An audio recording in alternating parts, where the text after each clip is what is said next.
జై బీసీ, జై పూలే. అందరికీ నమస్కారం.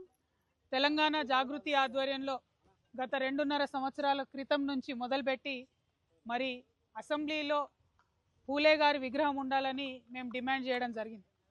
ఆనాడు అనేక మంది అనేకమైనటువంటి మాటలని మమ్మల్ని విమర్శించారు. కానీ ఇవాళ మేము చేసినటువంటి వరుస పోరాటాలతోని దిగి వచ్చినటువంటి ప్రభుత్వం మరి పూలే గారి విగ్రహాన్ని ట్యాంక్ బండ్ మీద పెట్టడానికి వారు ప్రయత్నాలు ప్రారంభించినారు. కానీ ఇది పాక్షిక విజయం మాత్రమే. ఇక్కడ పెట్టడం అనేటటువంటిది వారి గౌరవానికి సంపూర్ణంగా మంచిదని నేను అనుకోవడం లేదు. ట్యాంక్ బండ్ మీద ఉండడంతో పాటు అసెంబ్లీలో పూలే గారి విగ్రహం ఉండాల్సిందే అనేది తెలంగాణ జాగృతి బలంగా నమ్ముతా ఉన్నది. మరి ఇవాళ కాంగ్రెస్ ప్రభుత్వం పెట్టకపోతే రేపు పొద్దున జాగృతి ప్రభుత్వం ఏర్పడ్డప్పుడైనా పూలే గారి విగ్రహాన్ని అసెంబ్లీలో ఖచ్చితంగా పెడతామని తెలియజేస్తూ ఉన్నాం. మరి ఇక్కడ ఇవాళ మేము సైట్ విజిట్ చేయడం జరిగింది. ఇక్కడ ఉన్నటువంటి ఎవరైతే ఈ పనులు చేస్తూ ఉన్నారో వాళ్ళు చెప్తా ఉన్నారు, ఇంతవరకు విగ్రహానికి సంబంధించి కూడా ఒక విగ్రహం ఉంటుందా లేకపోతే అమ్మ సావిత్రిబాయి గారితో కలిసి విగ్రహం ఉంటుందా అనేటటువంటి క్లారిటీ ప్రభుత్వం ఇవ్వడం లేదు.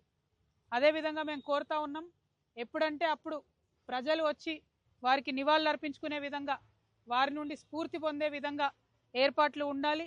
అందరికీ ఎప్పుడు ఓపెన్గా ఉండాలి. ఈ విగ్రహం క్లోజ్ చేసి పెట్టొద్దు.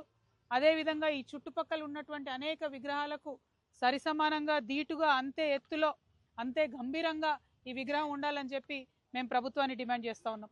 విగ్రహాలు ఒకటే కాదు, బీసీల రిజర్వేషన్ పట్ల కూడా మరి ప్రభుత్వం చిత్తశుద్ధితో లేదనే విషయం మొన్న జరిగినటువంటి మున్సిపల్ ఎన్నికల్లో మనందరం కూడా చూడడం జరిగింది.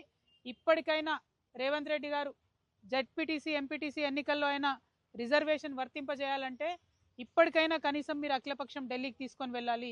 ఇప్పటికైనా మీరు నరేంద్ర మోడీ గారి ప్రభుత్వాన్ని డిమాండ్ చేయాలి, మీ దగ్గర పెండింగ్లు ఉన్న బీసీ రిజర్వేషన్ బిల్లు పాస్ చేయాలని చెప్పి.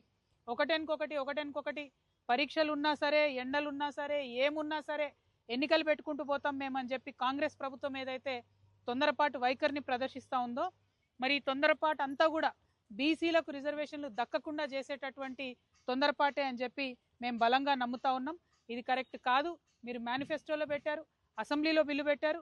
దీన్ని సంపూర్ణంగా అయ్యేంత వరకు కూడా చేయాల్సినటువంటి గురుతరమైన బాధ్యత మీ మీద ఉంటుందని చెప్పి ఈ సందర్భంగా తెలియజేస్తూ, మరి రాబోయే బడ్జెట్ సెషన్లో బీసీలకు మీరు మేనిఫెస్టోలో పెట్టిన విధంగా 20,000 కోట్లను ఇవ్వాలని